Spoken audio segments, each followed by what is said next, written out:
we'll guide you through how to change viewpoint in Blender. If you find this helpful, don't forget to like and subscribe. To change the viewpoint in Blender, begin by opening Blender on your computer and waiting for the interface to fully load. Next, load your existing project if you have one, or start a new file from the main menu to create a fresh workspace. Once your scene is ready, make sure your cursor is inside the 3D viewport, since this is the area where all viewpoint navigation takes place. To rotate the view freely, press and hold the middle mouse button, also known as MMB, on your mouse. Then, while holding the button, try to move your mouse in different directions. Continue dragging the mouse while holding MMB to orbit around your scene and observe your objects from various angles. To zoom in or out of a scene, scroll the mouse wheel forward to get closer or backward to move further away.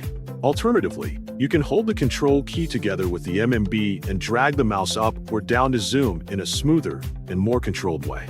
To pan the view and move it side to side or up and down, hold Shift together with the MMB and drag the mouse across the viewport. For quick viewpoint changes, use the Numpad 1 key to switch to the front view instantly. Press the Numpad 3 key to change to the right side view of your scene. Then, press the Numpad 7 key to switch to a top view perspective.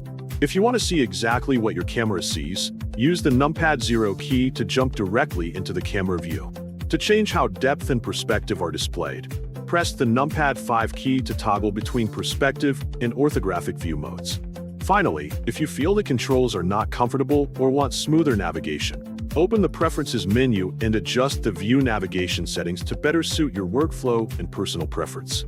Taking the time to practice each of these controls will help you become more efficient and confident when navigating your 3D environment, allowing you to inspect details, adjust compositions, and work more comfortably within the scene without losing orientation or control of your viewpoint as you continue learning Blender and exploring more advanced tools and techniques in your projects for better workflow and smoother editing experience.